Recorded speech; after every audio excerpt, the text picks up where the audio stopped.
For decades, James Cagney was one of the most electrifying stars in Hollywood history. Known for his fiery temper, explosive charisma, and fierce independence, Cagney built a career that defied studio control and carved a path for actors who refused to play by Hollywood's rules. But behind the charming smile and iconic gangster swagger, there was another side to him. A side that didn't forgive easily and never backed down from a fight. Today, we're diving deep into the 5 actors James Cagney truly couldn't stand, and the shocking stories behind the rivalries, betrayals, and on-set wars that defined Hollywood's golden age.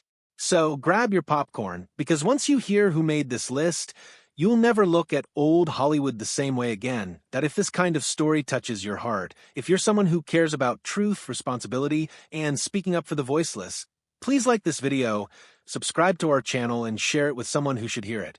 Let's get started. Number 5, George Raft, the rival who wanted his spotlight. If you've ever seen a 1930s gangster film, you know George Raft, the suave, smooth-talking actor who always looked like he was one smirk away from trouble. But while audiences loved both Raft and Cagney, behind the scenes their relationship was anything but friendly. Cagney's breakout role in The Public Enemy in 1931 made him Hollywood's new bad boy. But George Raft, who had been carving out his own niche playing gangsters, wasn't happy about it. He reportedly told friends that Cagney stole his type and the feud was on. Raft was a real-life tough guy with connections to the mob, while Cagney was a working-class Irish kid from New York who'd clawed his way up through Broadway. When Warner Brothers started giving Cagney the best roles, Raft took it personally. The tension grew when both men were up for similar parts, and studio executives often chose Cagney. One insider later recalled that during a lunch at the Warner Brothers commissary, Raft made a snide remark about Cagney's stage roots, to which Cagney supposedly shot back, "At least I can act without a gun in my pocket." That line reportedly circulated around the studio lot for weeks, and from that point on, the two never spoke again unless the cameras were rolling. Despite both being icons of the gangster era, Cagney privately considered Raft a phony. He once told a friend, "George Raft is Hollywood's idea of a tough guy, I'm the real thing," and honestly, he wasn't wrong. Number 4, Humphrey Bogart, the friend who became a foe. Now, this one might surprise you. Humphrey Bogart and James Cagney starred together in the classic Angels with Dirty Faces, 1938, one of Warner Bros.' biggest hits of the decade. On screen, they were electric, too sharp, streetwise actors who made crime look cool. Off-screen, though, not so much. At first, Cagney respected Bogart's talent. They were both New Yorkers, both fighters, both trying to escape the studio system's stranglehold.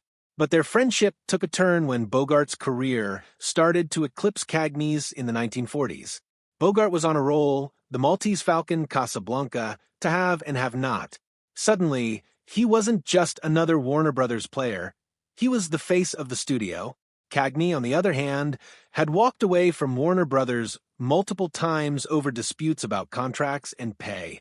When Bogart refused to back Cagney during one of the studio protests, Cagney took it as betrayal. According to Cagney's biographer, he later said, "Bogart talked about integrity, but when the chips were down, he kept his mouth shut to protect his paycheck." There was also personal tension. Cagney thought Bogart was too cynical and too self-impressed. Meanwhile, Bogart reportedly said Cagney was a powder keg who thought he was the Pope. They never had a dramatic falling out, but the respect evaporated. Cagney refused to attend Bogart's Hollywood Memorial years later, saying only, "I didn't know the man as well as people think." That silence spoke volumes. Number 3, Jack Warner, the studio boss who pushed too far. Okay, technically Jack Warner wasn't an actor, but Cagney hated him more than almost anyone else in Hollywood. Cagney's battles with the Warner Brothers studio are the stuff of legend. In an era when actors were treated like property, he stood up to the studio moguls and demanded fair pay, humane working hours, and creative freedom. Jack Warner, however, wasn't used to being challenged, especially not by an actor he considered replaceable. Their feud exploded in 1932 when Cagney filed a lawsuit against Warner Brothers for breach of contract. He was supposed to earn $4,000 a week, but the studio kept delaying payments and assigning him films he hadn't agreed to. Cagney walked off the lot and refused to return until he was paid what he was owed. Jack Warner called him a spoiled Irish brat. Cagney responded by calling Warner a cheap lying swine. The war escalated when Warner tried to blacklist Cagney, spreading rumors that he was difficult and ungrateful.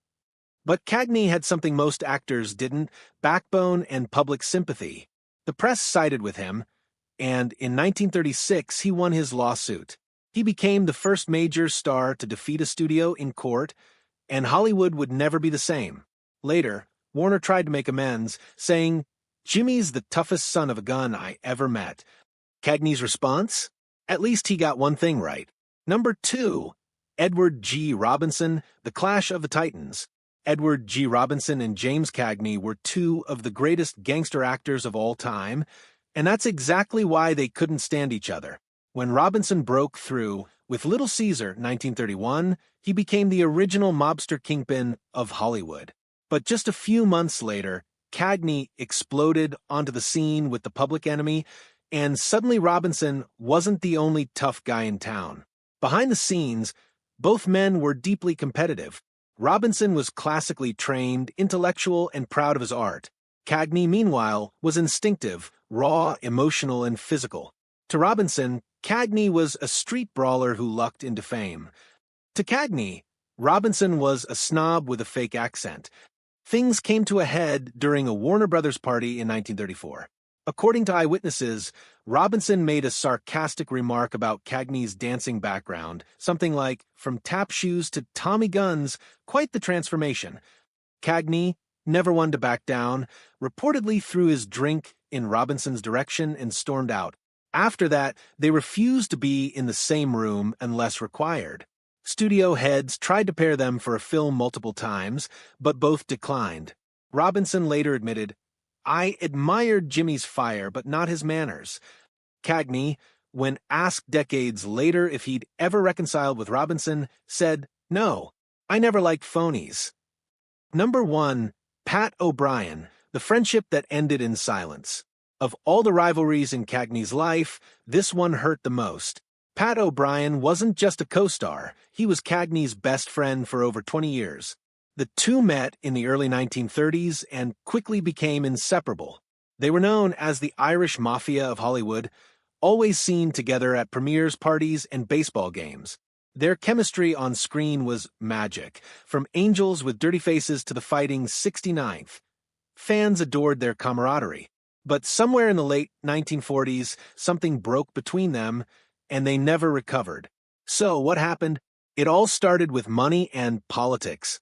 O'Brien was a staunch conservative Catholic, while Cagney leaned toward progressive causes and workers' rights. During the McCarthy era, when Hollywood was gripped by anti-communist paranoia, Cagney was falsely accused of having leftist sympathies. According to several reports, O'Brien distanced himself rather than stand by his friend. To Cagney, that was unforgivable. There was also a personal betrayal. When Cagney's brother William was producing one of his films, O'Brien allegedly demanded a higher salary and more screen time, something Cagney saw as disrespect. In his later years, Cagney said only this about O'Brien: "We were like brothers once. Then one day we weren't." When O'Brien passed away in 1983, Cagney didn't attend the funeral. He told a journalist, "I said goodbye to Pat a long time ago. It was a heartbreaking end to one of Hollywood's greatest friendships, the legacy of a fighter." James Cagney was never afraid to stand up for himself, not against studios, not against rivals, not even against his friends. He once said, "If you're not tough, Hollywood will chew you up and spit you out." And he lived by that creed every single day. Whether he was fighting for fair contracts, calling out phonies, or refusing to play Hollywood's political games, Cagney carved a reputation as one of the most uncompromising men in the business. He didn't just play gangsters. He lived with that same code of loyalty, respect, and justice that his characters demanded. Even those who clashed with him admitted one thing: James Cagney was real. No pretense, no mask, no act. He was the heartbeat of classic Hollywood.